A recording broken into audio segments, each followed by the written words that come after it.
তাহলে অনুরিতার সঙ্গে আমাদের আজকের কথোপকথন একটা আজকের ভাষায় বলতে গেলে হচ্ছে পডকাস্ট, তাই তো?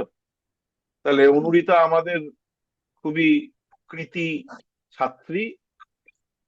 অনুরিতা নিজেই নিজের পরিচয় দিক আগে। হ্যাঁ স্যার। তো আমি অনুরিতা মণ্ডল। আমার বাড়ি বাগনান, হাওড়াতে। আমি 2025 সালে নিট পাশ করেছি এবং এখন আমি মেডিকেল কলেজ কলকাতার ছাত্রী। আর এবছরই মানে 2025-এই আমি এইচএসও পাশ করেছি। আমি ক্লাস 5 থেকে 12 অবধি ওয়েস্ট বেঙ্গল বোর্ডেই পড়েছি। কিন্তু মানে ওয়েস্ট বেঙ্গল বোর্ডে 12টা মানে 11-12টা আমি ইংলিশ ভার্সনে পড়েছি আর কি। আর স্যারের সাথে আমার যোগাযোগ বলতে গেলে আমার দাদার সূত্রে। আহ, দাদাকে স্যার পড়াতেন পুরুলিয়া রামকৃষ্ণ মিশনে। তো সেই সূত্রে আমি স্যারকে চিনি। এবং তারপরেতে তোর সঙ্গে আবার 11-12 আবার মানে দাদার মতোই 2 বছর আবার একটা যোগাযোগ তৈরি হয়েছে, তাই তো? একদম। হ্যাঁ, হ্যাঁ। তো তাহলে আমরা যেটা করি আর কি, যে আমরা ঠিক করে রাখি, এইটুকুই ঠিক করে রাখি যে আমার স্টুডেন্ট আমাকে 5টা প্রশ্ন করবে আর আমি আমার স্টুডেন্টকে 5টা প্রশ্ন করব। কিন্তু এক্ষেত্রে আমার স্টুডেন্টও জানে না আমি তাকে কি জিজ্ঞাসা করব, আর আমিও জানি না আমার স্টুডেন্ট আমাকে কি জিজ্ঞাসা করবে।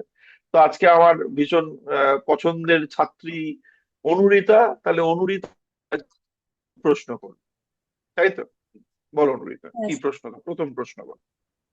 হ্যাঁ, তো আমার প্রথম প্রশ্ন হচ্ছে যে এই নিট বা জেই যে কোনো কম্পিটিটিভ এক্সামে প্রিপারেশন নেওয়ার সময় সবাই কোচিং নেয়। যে কোনো জায়গা থেকে হোক, মানে কোনো ইনস্টিটিউট থেকে হোক বা কোনো আমরা আলাদা আলাদা টিউটারের থেকে হোক, সবাই কোচিং নেয়। কিন্তু অনেকে বলে এরকম যে তারা উইথাউট কোচিং নিট ক্র্যাক করেছে বা জেই ক্র্যাক করেছে। তো এটা নিয়ে স্যার আপনার কি মতামত? হুম। আচ্ছা, তাহলে প্রথমে আমি আমার পরিচয়টা আমার দেওয়া দরকার ছিল, সেটা আমার আগে বলা হয়নি। আমার পরিচয় আজকের জন্য আমি অনুরিতার বায়োলজি টিচার। আমি ওকে 2 বছর বায়োলজি মেন্টারশিপ ছিল আমার, বা আমি ওকে 2 বছর বায়োলজি একটু পড়ানোর চেষ্টা করেছি। এটাই আজকের জন্য আমার পরিচয়। তো এবার অনুরিতার প্রশ্নের উত্তর আমি এবং নামটা তো আগে বলা দরকার ছিল, অনিন্দ সাঁতরা। তাহলে এই কথাটা আমরা আগে অনুরিতা ক্লাসেতে অনেকবার আলোচনা করেছি, যে একজন ভালো স্টুডেন্ট তার দায়িত্ব থাকে যে তারপরে যারা ছাত্রছাত্রী আসছে তার ক্ষেত্রে তার ভাই বা বোন নেক্সট ইয়ারেতে যে বা যারা বিভিন্ন কম্পিটিটিভ এক্সাম দেবে, বা সেটা মাধ্যমিক উচ্চ মাধ্যমিকও হতে পারে, যে পরীক্ষাটাই দেবে, সেই ভালো স্টুডেন্টের দায়িত্ব থাকে পরের স্টুডেন্টদের জন্য একটা গুড মেসেজ ছেড়ে যাওয়া। এখন সত্যি সত্যি যদি এমন হয়েও থাকে, সত্যি সত্যি এমন যদি হয়েও থাকে যে কেউ নিজে নিজেই ঘরেতে বসে পড়াশুনো করে একা একাই প্রস্তুতি নিয়েছে এবং একা একাই একটা all India competitive exam clear করেছে, তারপরেও তাকে তার মিথ্যে করে বলা উচিত বাকিদেরকে যে আমি অমুক অমুক জায়গায় পড়েছি বা অমুক অমুক মাস্টারমশাই দিদিমণির কাছে পড়েছি? যদি সে নিজে করে থাকে তাহলেও তার বলা উচিত। তার কারণ সে যদি বা নিজে ওটা করেও থাকে, তার তো এটা বোঝা দরকার যে সবার সেই এবিলিটি বা সবার সেই ক্ষমতা থাকবে না। সুতরাং একটা গাইডেন্স প্রত্যেকেরই দরকার। এবার আমি বলছি যে তাকে মিথ্যে করেও বলতে হবে। আসলে সে যদি বলে যে কারোর সাহায্য ছাড়া সে নিজে পড়াশুনো করে একা একাই প্রস্তুতি নিয়েছে এবং একা একাই কোনো একটা all India competitive exam clear করেছে, আমি বলবো সেই কথাটি অত্যন্ত ভুল কথা। এটা মানে অ্যাকচুয়ালি এটা ইম্পসিবল টাস্ক। কারণটা কি? কারণটা হচ্ছে যে কি পড়তে হবে আমি জানি, কোন বইটা পড়তে হবে সেটাও আমি জানি। কিন্তু সেই বইয়ে যেটা লেখা আছে সেই লেখাটা বুঝে ফেলতে পারি এতটা নলেজ বা এতটা কি বলা যায় যে ম্যাচিউরিটি একটা ক্লাস 10 পাস করা স্টুডেন্টের জন্য নট পসিবল। ঠিক আছে? যে যেটা আমি পড়ছি সেটা যদি আমি হুবহু বুঝে ফেলতে পারি, যা পড়ছি সেটা আমি যদি একা একাই পড়ে বুঝে ফেলতে পারি, যা বলতে চেয়েছে একদম সেই জিনিসটাই যদি আমি বুঝে ফেলতে পারি, সেটা মনে হয় না ক্লাস 10 পাস করেছে যে স্টুডেন্ট তার মেন্টাল ম্যাচুরিটি লেভেলটা এটা হয়েছে বলে।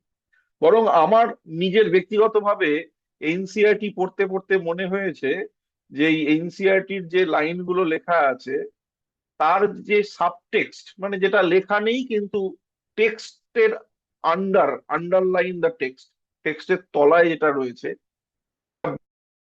মিনিমাম কোয়ালিফিকেশন এমএসসি হওয়া দরকার। 1 নম্বর কথা। 2 নম্বর কথা হচ্ছে যে আমার যে সামান্য সময়, মাত্র 2 বছরের মধ্যে আমাকে প্রিপেয়ার্ড হয়ে মানে একটা পরীক্ষায় বসতে হবে, এই ক্ষেত্রে একজন যদি ওটা আমাকে নিজে বুঝিয়ে দেয় তারপরে তো আমি যদি পড়ি, তাহলে সেটা আমার জন্য অনেক সহজ হবে।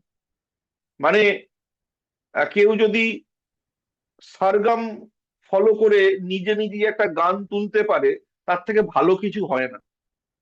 কিন্তু সময়টা তো কম, তাহলে একজন যদি গানটা গেয়ে শুনিয়ে দেয়, তারপরে তো ওই সারগামটাই আমি ফলো করে ওই গানটা অনেকটা তাড়াতাড়ি তুলে ফেলতে পারি।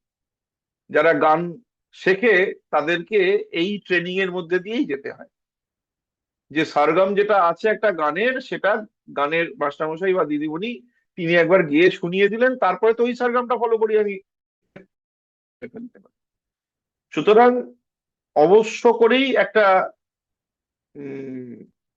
স্পেশাল কোচিং, যে বা যারা এই কোচিংটার সঙ্গে দীর্ঘদিন ধরে যুক্ত, তাদের ছত্রছায়ায় না এলে একটা স্টুডেন্ট সে যতই মেরিটোরিয়াস হোক না কেন, অবশ্য করেই তার পক্ষে এই একটা all India competitive exam crack করা প্রায় অসম্ভব। সুতরাং সবাইকেই বলতে হবে যে হ্যাঁ আমি পড়েছি, কারোর না কারোর কাছেই পড়েছি, এবং সে বা তিনি না থাকলে আমার এই জার্নিটা এতটা সহজ হতো না। অনুরিতা, 2 নম্বর প্রশ্ন।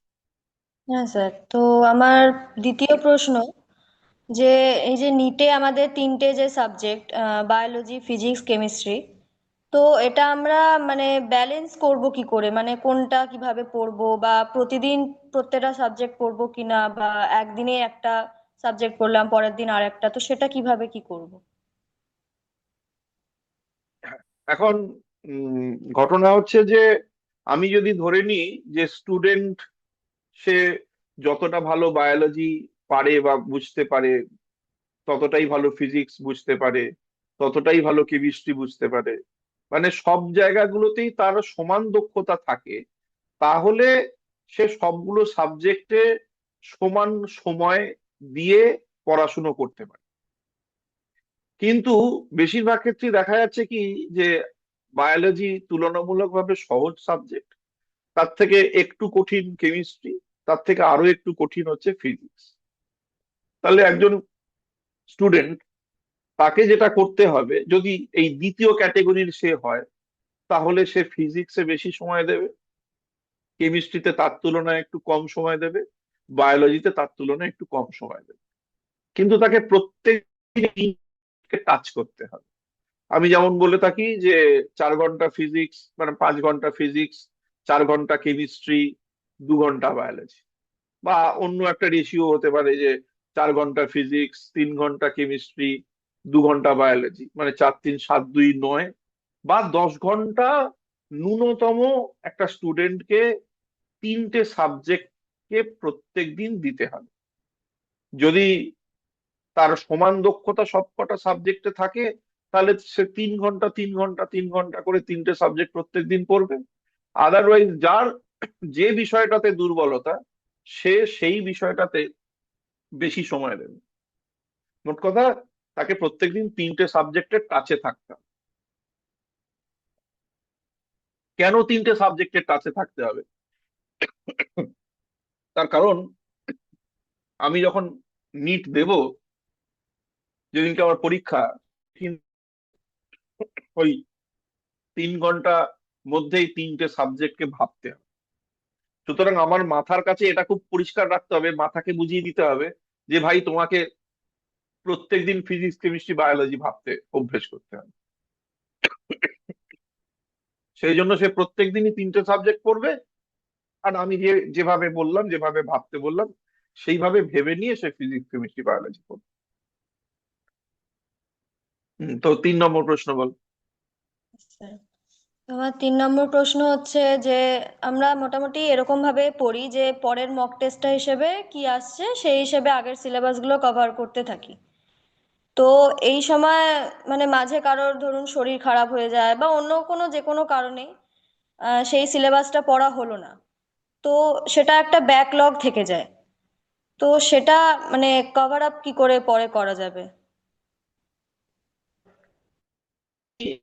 পদ্ধতির কথা বললাম, সেই পদ্ধতিতে কিন্তু 7 দিনে ফিজিক্স প্রায় 28-30 ঘন্টা পড়া হচ্ছে, কেমিস্ট্রি প্রায় 20-25 ঘন্টা পড়া হচ্ছে, বায়োলজি প্রায় 14-15 ঘন্টা পড়া হচ্ছে। সুতরাং এক সপ্তাহে এই টাইম ডিউরেশন ধরে যে বা যারা পড়ে চলেছে তার ক্ষেত্রে মনে হয় না ব্যাকলগ থাকবে বলে। দ্বিতীয় কথা হচ্ছে যে শারীরিক অসুস্থতা, এটা তো আমি বলি কি যে মানে যদি মানে ঈশ্বর বলে কিছু থেকে থাকে, তাহলে তার অপার করুণায় যেটা হতে হবে, সেই যে স্টুডেন্ট প্রস্তুতি নিচ্ছে পরীক্ষার জন্য, তার তাকে অ্যাকচুয়ালি সুপার হিউম্যান বিইং হতে হবে, তার অসুখ করলে চলবে না।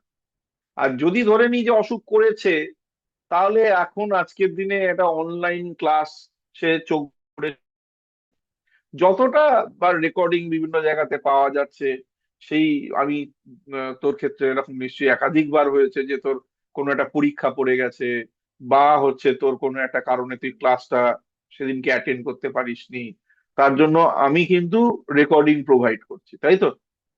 সুতরাং তখন কি করতে হবে, যখন আমি শরীরটা একটু সুস্থ হয়ে গেল, আমি আবার তেড়ে ফুঁড়ে উঠলাম, তখন আমি যেটা দিনের মধ্যে 10 ঘন্টার রুটিন বলছিলাম, সেটি আমাকে দিনের মধ্যে 15 ঘন্টা করে নিতে হবে। তাহলেই আমি আবার ব্যাকলগটা 2-3 সপ্তাহের মধ্যে ওভারকাম করে ফেলবো। তার কারণ আমি একটা নির্দিষ্ট প্রত্যেকদিন একটা নিট কোয়ালিফাই করবে একটা স্টুডেন্ট, বা একটা স্টুডেন্ট যেই মেন্স অ্যাডভান্স কোয়ালিফাই করবে, তাহলে তার তো মানে তার জন্য 10 ঘন্টা পড়তে বলছি আমি সেলফ স্টাডি, সেটা প্রায় কিছুই নয়। যে স্টুডেন্টরা হচ্ছে যে তোমার 14-15 ঘন্টা পড়ে ফেলছে, আমি তা বলিনি, আমি মাত্র 9-10 ঘন্টা একটা রুটিনের কথা বলেছি। সেটা করে আবার যদি ওই শরীর অসুস্থ হয়েছে তারপরে তো যখন সে আবার অ্যাক্টিভ হচ্ছে, তখন তাকে যেটা করতে হবে ওই টাইমটা তখন বাড়িয়ে নিতে হবে। বাড়িয়ে নিলেই আবার তাহলে যে ব্যাকলগটা ছিল ওটা ওভারকাম করা যাবে বলেই আমার মনে হয়। আচ্ছা স্যার, হ্যাঁ। তো আমার পরের প্রশ্নটা হচ্ছে যে অনেকেই মানে মক টেস্ট দিতে ভয় পায়, মানে একটা পরীক্ষা হয়তো খারাপ হয়ে গেছে, পরেরটা এবার মানে বন্ধুরা কি ভাববে, বাবা মা কি বলবে, মানে নিজেরই কিরকম লাগবে যে কিভাবে পরীক্ষা দেব, তো অনেকেই ভয় পায়। তো সেটা কিভাবে করা যায়? আহ আমার ক্লাসেতে যেটা হয় তুই জানিস ভালো করেই যে যেদিনকে থাকে তার সেদিনই ক্লাসের আগে এক্সামটা থাকে। সুতরাং সেদিনকে সে যদি এক্সামটা অফ করে, ভয়েতেই হোক বা যে কোনো কারণেই হোক, তার কিন্তু ওই দিনের ক্লাসটাও সে অ্যাটেন্ড করতে পারে না। সুতরাং আমি ব্যাপারটাকে এইভাবে সাজাই যে এই ক্লাসটা তাকে করতে হবে, সুতরাং তাকে এক্সামটা যা হোক করে অ্যাটেন্ড করতে হবে। এবার প্রশ্ন হচ্ছে যে সে যা হোক করে অ্যাটেন্ড করবে নাকি সে প্রস্তুতি নিয়ে করবে। তাহলে অবশ্যই সে প্রস্তুতি নিয়ে করবে। এবারেতে দেখা গেল যে একটা পরীক্ষায় নাম্বার তার প্রস্তুতি নিয়েও খারাপ হলো, হতেই পারে। সে যখন শুরুটা করবে তখন তার নাম্বার কিন্তু খারাপ হবে। তুই যদি তোর নিজের কথা ভেবে দেখিস যে যখন তুই প্রথমে শুরু করলি, তখন যে নাম্বার তোর হতো, তারপরে তো যত সময় গেল নাম্বারটা বেড়েছে। তাহলে বিষয়টা হলো কি, যে আমাকে এই বকাঝকা গুলো শুনতে হবে। আমাকে বকাঝকা গুলো, একদিন বকাঝকা শুনে আর পরদিনকে আমি এসকেপ করলাম, তাহলে হবে না, তাই তো? তো আহ, এই এই শিক্ষাটা আমার কোথা থেকে এসছে খেয়াল কর, যে আমি দীর্ঘদিন নাটক অভিনয় করেছি। তো আমি আমার কলেজ লাইফে, ইউনিভার্সিটি লাইফে প্রায় 5টা বছর বা আরো একটু বেশি সময় আহ ভাব যে কলকাতায় একটা গ্রুপ থিয়েটার করি। সেখানে যিনি ডিরেক্টর ছিলেন, সোমনাথ দা, তিনি আমার প্রায় বাবার বয়সী।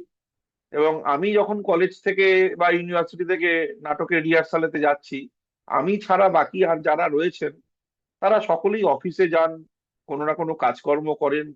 তাদের বয়স 40 ঊর্ধ্ব, 40+ মিনিমাম। আমি সেখানেতে 20-21 বছরের একটা ছেলে, ছোকরা।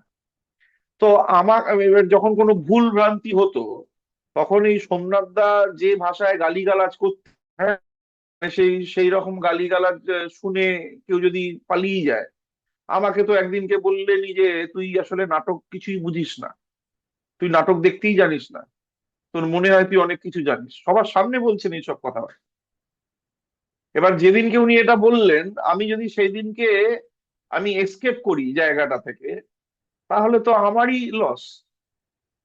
তাহলে আমাকে যদি কিছু শিখতে হয়, আমাকে গুরুর পায়েতে গিয়ে মাথাটা দিয়ে দিতে হবে, এবং তিনি যত লাথি ঝাঁটা মারেন সেটা শুনতে হবে।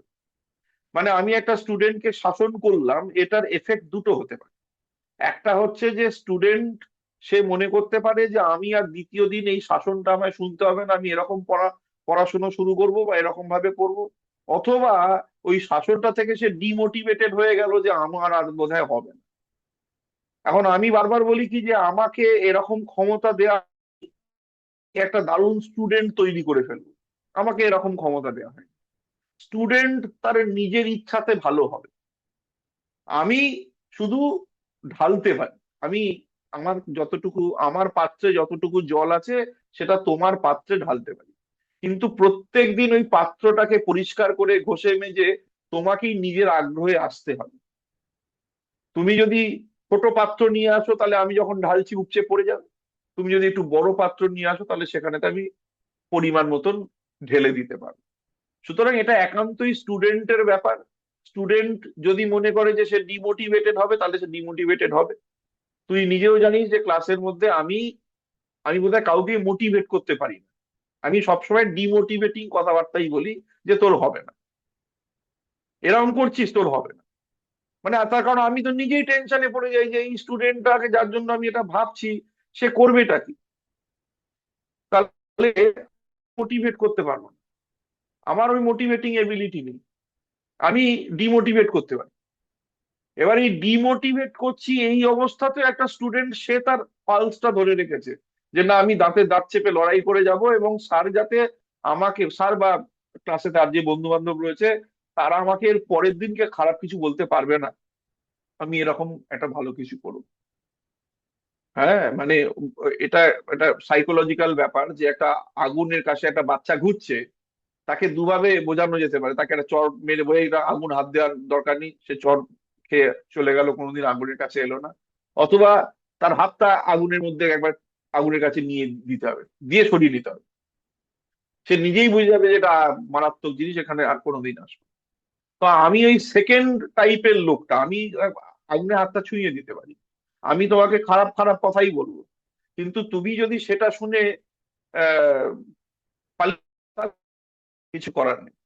ভালো কিছু করতে গেলে এই গালিগালাজ শুনতে হবে, এবং গালিগালাজ যাতে আর দ্বিতীয় দিন না শুনতে হয়, তার জন্য প্রস্তুত হতে হবে। হ্যাঁ স্যার। বলো। তো আমার শেষ প্রশ্নটা হচ্ছে যে স্যার, মানে এক্সামের লাস্ট যে 1 মাস, তো সেই সময়টায় কি করা উচিত? মানে সেই সময়টা আমাদের পড়া তো পুরো শেষ, রিভিশনও শেষই, তো আর কয়েকটা হয়তো পরীক্ষা টরীক্ষা থাকে, তো তখন আমাদের কিরকম ভাবে এগোনো উচিত মাথা ঠান্ডা রেখে? তাহলে যখন আমার সিলেবাসটা শেষ হয়ে গেছে, মানে প্রস্তুতিটা একটা মানে শুরু থেকে শেষ একই রিদমে বাঁধা, বুঝলি তো, একই ভাবে বাঁধা। মানে যখন তুই পরীক্ষা দিতে বসেছিস, যে কোনো একটা তুই লেখা পরীক্ষা দিতে বসেছিস, তুই কি প্রথমের থেকে গতিটা বেশি রাখবি, নাকি শেষে গিয়ে যখন দেখবি টাইম নেই তখন খুব দ্রুত গতিতে লিখতে থাকবি? আমরা আমাদের ছোটবেলায় একটা অভ্যেস ছিল যে প্রথম লেটারটা থেকে আমরা স্পিডে লিখতে শুরু করি। হ্যাঁ, মানে আমার যে সময়তে আমরা যারা একসঙ্গে পড়াশুনো করেছি, আমরা ঘড়ি ধরে আমাদের মাধ্যমিক প্রত্যেকটা পেপার আমরা 2 ঘন্টা 5-10 মিনিটের মধ্যে শেষ করেছি, 3 ঘন্টার পেপার। এইচএসও যখন দিয়েছি তখনও 2.5 ঘন্টার মধ্যে শেষ করেছি। সে ভালো হয়েছে কি খারাপ হয়েছে পরের কথা, কিন্তু পুরো পেপার আমাদের এত সময়, এত কম সময়ের মধ্যে আমরা শেষ করে ফেলছি। মানে আমি বলছি কি, একদম ফার্স্ট লেটার থেকে শেষ লেটার পর্যন্ত আমি একই গতিতে লিখবো, এটা আমার কনসেপ্ট। তাহলে আমি যে রিদিমেতে পড়াশুনো প্রথম দিনকে শুরু করেছি, আমার শেষ দিনকে ওই একই রিদিমেতে চলবে। আমি একটা বেশি, মানে আর 1 মাস বাকি আছে, এবারে দারুণ কিছু করতে, এরকম কোনো দরকার, নর্মাল গেম, যে কথাটা সবসময়তেই দেখবে যে সেই আহ, বড় বড় প্লেয়াররা তার পরবর্তী প্লেয়ারদেরকে বলে থাকে যে তুমি তোমার স্বাভাবিক খেলাটা খেলো। তাহলে এখানে তো ওই যে আর 1 মাস বাকি আছে, তার জন্য আমার বোধহয় আরো কিছু স্পেশাল কিছু করতে হবে, এরকম নয়। হ্যাঁ, এই সময়তে যেটা করা যেতে পারে সেটা হচ্ছে আরো বেশি বেশি করে কোয়েশ্চেন সলভ করা যেতে পারে। যদি একান্তই আমার সিলেবাসটা, আমার মনে হচ্ছে যে আমার খুবই গ্রিপের মধ্যে রয়েছে, আমার যতটা পড়ার কথা ছিল সবটা আমার টেক্সট পড়া হয়ে গেছে, এবার তাহলে আমার অ্যাপ্লিকেশনটাকে বেশি করতে হবে। আমার যদি থিওরিটা পড়া বেশি হয়ে গিয়ে থাকে, তাহলে আমার অ্যাপ্লিকেশনটা বেশি করতে হবে। মানে যদি এটা ফিজিক্স হয় তাহলে আমাকে বেশি নিউমেরিক্যাল সলভ করতে হবে, কেমিস্ট্রি হলেও আমাকে বেশি নিউমেরিক্যাল সলভ করতে হবে। এখন বায়োতে তো আর সেই অর্থে অত নিউমেরিক্যাল কিছু নেই, তাহলে আমার কি এমসিকিউ সলভ করতে হবে। আমার হাতের কাছে আরো যত মেটেরিয়াল রয়েছে, বিভিন্ন ইনস্টিটিউটে রয়েছে, তাদের থেকে এক্সচেঞ্জ মেথডে, যে তুই আমারটা নে, তোরটা আমাকে দে, আমি এমসিকিউ গুলো সলভ করি। এই করে যত বেশি এমসিকিউ এর সঙ্গে আমি ইন কন্ট্যাক্ট আসতে পারবো, তত আমার ক্ল্যারিফিকেশন আরো বেশি বেশি ভালো হবে। এটা করা যেতে পারে। এছাড়া আমি বলবো না যে শেষ 1 মাস বোধহয় একটা আলাদা কিছু, আমি এই আলাদা কিছুতে বিশ্বাসী নই। একটা যেটা কাজ আমি প্রথম থেকে করতে বলি, কি খেয়াল করে দেখ, যে চ্যাপ্টার যখন একটা পুরো পড়ছি আমি বা পড়া হয়ে গেল, সেই চ্যাপ্টারেতে এবারেতে পিন পয়েন্ট, আমি এনসিআরটি পড়ছি, যে জিনিসগুলো ইনফরমেশন সেগুলো 1 2 3 করে লিখলাম। সায়েন্টিস্টের নাম আমি 1 2 3 করে লিখলাম ওই চ্যাপ্টারে। এবারেতে ওই চ্যাপ্টারে কনসেপ্ট কি আছে সেগুলো আমি 1 2 3 করে লিখলাম। এটা একটা চ্যাপ্টারের জন্য 3টে পেজ। একটা পেজেতে যেটা শুধুই ইনফরমেশন, যেটা আমাকে বোঝার কিছু নেই, মানে সেটা কোনো এক্সাম্পল হতে পারে, পর পর পর 1 2 3 করে লেখা থাকবে। 2 নাম্বার পেজেতে ওই টপিকটাতে, ওই চ্যাপ্টারেতে কি কি সায়েন্টিস্টের নাম রয়েছে, তারা কি কি করেছেন, সেগুলো লেখা থাকবে। আর 3 নাম্বার পেজেতে কনসেপ্ট লেখা থাকবে। এরপরে যখন ওই 1টা মাস বাকি বলছিস, যেটা তুই আলাদা করে আমি কি করতে পারি, তখন আমি এই খাতাটার দিকে তাকাতে হবে। এই গত 1 বছর ধরে বা 2 বছর ধরে আমি যে পুরো সবকটা চ্যাপ্টারের 3টে করে পেজ বানিয়েছি, সেই 3টে করে পেজের দিকে তাকাতে হবে। এইটাকে আমি একটু ব্রাশ আপ করতে পারি, যাকে বলে, এটাকে একটা ফাইন টিউনিং বলা যেতে পারে। হ্যাঁ, এবং যে এমসিকিউ গুলো আমার ভুল হচ্ছে প্র্যাকটিস করতে করতে, সেই এমসিকিউটা এনসিআরটির কোন লাইন থেকে তোলা হয়েছে, সেই লাইনটাকে আমাকে আরেকবার করে দেখে নেওয়া। এটা শেষের দিকে এইটা বিশেষ কোনো কাজ বলতে এটা করা যেতে। ঠিক আছে, হ্যাঁ, বেশ তাহলে আমি পাশ করেছি তো। হ্যাঁ স্যার। হ্যাঁ, হ্যাঁ। বেশ, এবারে আমি যে প্রশ্নগুলো তোকে করব, সেই প্রশ্নগুলো মানে আমিও বিভিন্ন জায়গা থেকে সংগ্রহ করেছি। আমি জিজ্ঞেস করেছি যে আমি আজকে এই অমুক দিদিকে মিট করব, বল কি জিজ্ঞাসা করব। তো সেখান থেকে এই দিদির কাছে যে প্রশ্নগুলো উঠে এসছে, হ্যাঁ, সেইগুলো আমি পরের জেনারেশনের স্টুডেন্টদের প্রশ্নটা আমি তোকে করব। ঠিক আছে, তাহলে প্রথম প্রশ্ন যেটা, সেটা হচ্ছে যে এই নিটের প্রস্তুতির জন্য তোর কি মনে হয়েছে যে 9-10-এর পড়াটা কতটা জরুরি, বা সেই সময় থেকে আজকের দিনে যে ফাউন্ডেশন বলে একটা ব্যাপার শুরু হয়েছে, এটা কি আদৌ জরুরি, বা এটা যদি জরুরি হয় তাহলে কতটা জরুরি? হ্যাঁ, জরুরি বলতে স্যার একদম বেসিক জিনিসগুলো তো আমাকে জানতেই হবে। মানে আমি যদি ফটোসিনথেসিস পড়তে যাই, দিয়ে আমি বেসিকটাই জানলাম না, হঠাৎ করে আমি ইলেভেনে প্রথম শুনছি একটা ফটোসিনথেসিস বলে একটা জিনিস আছে, তো সেটা তো খুবই চাপের বিষয়। এবার 9-10-এ অনেক মানে ক্লাস 9-এ তো অনেক কিছুই থাকে হিউম্যান ফিজিওলজির, তো সেগুলো জানাটা অনেকটাই জরুরি। 11-12-এ মানে আমার যেটা প্রবলেম হয়েছিল, আমার সত্যি বলতে 9-এ আমার আমার সময় লকডাউন ছিল। তো সেই হিসাবে স্কুলে ক্লাসটা সেরকম হতো না, পরীক্ষাও হয়নি আমাদের 9-এ। তো আমার হুম। 11টা প্রথম প্রথম একটু অসুবিধা হতো। তারপরে স্যার আপনার যে পদ্ধতি ছিল যে আগে থেকে পড়ে তারপর ক্লাস করতে যেতে হবে, তো সেইখানে আমার খুব সুবিধা হয়েছে। তো আমি আগে পড়ে যেতাম ভালো করে, তারপর আবার ক্লাসে পড়তাম। তো সেইখানে আমার তখন আমি পুরো ক্লিয়ার হয়ে যেত, তারপরে কোনো অসুবিধা হলে আবার জিজ্ঞেস করতাম। তো 9-10টা জরুরি, এটাই। আচ্ছা, মানে 9-10-এতে অসাধারণ কিছু পড়া না হলেও যে যে টপিক গুলো আমার 11-12-এ আছে সেগুলোর একটা বেসিক আইডিয়া প্রত্যেকটা বিষয়তেই থাকা দরকার, তাই তো? হ্যাঁ, একদম একদম। বেশ। আচ্ছা, এটা এখন তোর কবে থেকে গিয়ে মনে হলো যে তুই মেডিকেলের জন্য বা নিটের জন্য প্রিপেয়ার্ড হবি, বা এই এই রাস্তাটা তোর রাস্তা হতে পারে? আমার পার্সোনালি ক্লাস 10-এ আমার বায়োলজি মানে আমার খুব ভালো লেগেছিল। তো আমার ম্যাথস ভালো লাগতো কিন্তু খুব একটা না। তো সেই হিসাবে ভেবেছিলাম বায়োলজি নিয়েই আমি এগোবো।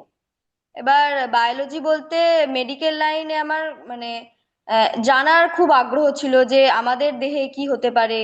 তো সেই হিসেবে আমি মেডিকেল লাইনটা চুজ করেছি। আচ্ছা, সেটা গেল তাহলে আমাদের দ্বিতীয় প্রশ্ন। তৃতীয় প্রশ্ন যেটা, সেটা হচ্ছে যে আহ তুই যখন পড়াশুনো করেছিস, এটা সবার একটা খুব কমন প্রশ্ন, যে যারা কৃতী, যারা ভালো রেজাল্ট করেছে, তারা তাদের প্রস্তুতিটা কিভাবে করেছে? মানে সে তার সময় যখন যেটা ইচ্ছা হয়তো তখন সেটা পড়েছে, নাকি আগে থেকে সে কিছু একটা প্ল্যান করেছে যে এই টপিকটা এতক্ষণ পড়বো, ওই টপিকটা অতক্ষণ পড়বো? তোর তোর নিজস্ব পদ্ধতিটা কি ছিল? তো আমার কাছে 2 বছর সময় ছিল, 11 আর 12টা। তো আমাকে ক্লাসে যেরকম পড়ানো হতো সেরকম আমি তো মানে আগে থেকেও একবার পড়ে যেতাম, ক্লাসের পরেও একবার পড়তাম। এবার সেরকম রুটিন বলতে মানে সারাদিনে আমি এতক্ষণ মানে হয়তো 10-12 ঘন্টা পড়বো, সেইটা আমার কাছে ফিক্স ছিল যে আমি সারাদিনে আজকে 9 ঘন্টা 10 ঘন্টা পড়বো। এটা খুব একটা এদিক সেদিক হতো না। হ্যাঁ, হতে পারে কোনোদিন হয়তো 9 ঘন্টা হচ্ছে, কোনোদিন হয়তো 12 ঘন্টা হচ্ছে, এটা হয়তো হতো। কিন্তু খুব এদিক ওদিক মানে কোনোদিন 6 ঘন্টা, কোনোদিন এমন 16 ঘন্টা পড়েছি, সেরকম খুব একটা আমার হয়নি। আর এরকম নয় যে আমি আগের দিন ভেবে রাখলাম যে আমি ফিজিক্সে সারাদিনই ফিজিক্স পড়বো, সারাদিনই বায়োলজি পড়বো, এরকম আমি কোনোদিন ভাবিনি। আমি ওরকম মানে পরের দিন যেটা আমি পড়বো সেটা আমি আগের দিন রাতে এরকম ভেবে রাখতাম যে আজকে আমি মানে কালকে আমি এই টপিক গুলো শেষ করব। হয়তো প্রথম প্রথম আমার হতো না, হয়তো না, প্রথম প্রথম আমার সব টপিক কভার হতো না, কিন্তু পরের দিন আমি যে ভাববো যে কোন টপিক পড়বো তখন আমি ওইগুলোকে ইনক্লুড করতাম, প্লাস আবার দু একটা নতুন টপিক অ্যাড করতাম। তো সেই রকম করে আমার আহ, কিছুদিন পরে মানে 5-6 মাস পরে ওটা আমার চলে এসেছিল যে হ্যাঁ আমি বুঝতে পেরে গেছিলাম আমার পেজটা কতটা। তো সেই হিসাবে আমি করেছি। মানে সোজা কথা, তোর একটা নিজস্ব প্ল্যানিং ছিল। মানে খামখেয়ালি যখন আমার ইচ্ছা হচ্ছে এটা পড়ছি ওটা পড়ছি এরকম না, একটা পূর্ব পরিকল্পিত রুটিন তুই ফলো করতিস, তাই তো? হ্যাঁ, হ্যাঁ, হ্যাঁ। কিন্তু ওরকম না যে আজকে মানে এখন 2 ঘন্টা ওটাই 8টা থেকে 11টা অবধি আমি ওটাই পড়বো, বা তারপরে এতক্ষণ ব্রেক নেবো সেরকম না। আমার যদি মনে হয় 2 ঘন্টা পড়বো তখন 2 ঘন্টা পড়লাম, ওটা একটু মানে নিজের মনের মতো একটু চেঞ্জ করে নিতাম, কিন্তু সারাদিনে ওটা মোটামুটি ঠিক হয়ে যেত আর কি। হুম হুম, বেশ বেশ। এবারে তো তুই যে প্রশ্নটা আমায় করলি ওটাকে আমি ধর তোকে ঘুরিয়ে এই প্রশ্নটা করি, যে যখন তুই বিভিন্ন মক গুলো দিয়েছিস, তখন যখন তুই ফেল করতিস ইন দা সেন্স যে যতটা ভেবেছিলি তার থেকে তুই ড্রপ করছিস, সেই অবস্থায় তুই নিজেকে কিভাবে মোটিভেট করতিস, মানে তোর ফেলিয়ারটাকে তুই কিভাবে, থেকে তুই কি লেসন নিতিস? হ্যাঁ, এই দিক থেকে বলবো আমার বাবা মা আমাকে প্রচুর সাপোর্ট করেছে। মানে আমাকে সব সময় বলতো যে তুই যাই কর পরীক্ষা দেওয়াটা বন্ধ করিস না। তো আমি সেই হিসেবেও একদিক থেকে অনেক কৃতজ্ঞ যে আমি প্রত্যেকটা পরীক্ষা আজ পর্যন্ত যদি পরেও হয় কোনো কারণে দিতে পারিনি, কিন্তু আমি পরেও সেই পরীক্ষাগুলো দিয়েছি। তো ওখানে মোটিভেশন বলতে আমার ওটাই মোটিভেশন ছিল যে আমাকে দিতে বলেছে তো আমাকে দিতেই হবে, এরকম একটা ব্যাপার। আচ্ছা। আহ পরের যে প্রশ্নটা সেটা হচ্ছে যে তুই যে শুধু আমার কাছে পড়েছিস তা তো নয়, তুই আকাশেও পড়তিস, তাই তো? তো এই যে মানে এই এই দুটোকে তুই কিভাবে আহ, দেখাবি, মানে এই দুটোই যদি একসঙ্গে না থাকতো তাহলে কি অসুবিধা হতে, তোর কি সুবিধা হয়েছে? হ্যাঁ, এখানে একটা কথা বলি। আমি আকাশেও পড়েছি, বাইরে অনেক টিউটার, অনেক না, প্রত্যেকটা সাবজেক্টে একটা করে টিউটার ছিল, তো তাদের কাছেও পড়েছি। আমার যে টপিকটা যেখানে ভালো লাগতো আমি সেটা খুব মন দিয়ে শুনতাম। এবং মানে সব জায়গায় এক তো আকাশের অবভিয়াসলি ফ্যাকাল্টি সবসময় মানে একসঙ্গে 3জন যে ফ্যাকাল্টি সবসময় ভালো পাওয়া যায় না। এবার সেটা নিয়ে কিছু মানে বলার সেরকম কিছু নেই। তো কিন্তু এক একটা টপিক যেখানে পড়তাম সেটা শুনলে ভালো লাগলে পড়তাম, না হলে সেটা পড়তাম না। কিন্তু যাদের কাছে আমি বাইরে পড়েছি তাদের কাছে আমি এরকম কোনোদিন হয়নি যে কোনো টপিক আমি বুঝতে পারিনি, আলাদা করে আমি মানে অ্যাপ্রোচও করতে পেরেছি যে হ্যাঁ স্যার এটা বুঝতে পারিনি। মানে পার্সোনালি আমার এরকম একটা ছিল যে আমি সবার সামনে বলতে পারি না যে আমি এটা পারছি না, বা মানে বন্ধুদের সামনে একটু কিরকম লাগে, একটু ইতস্তত করি।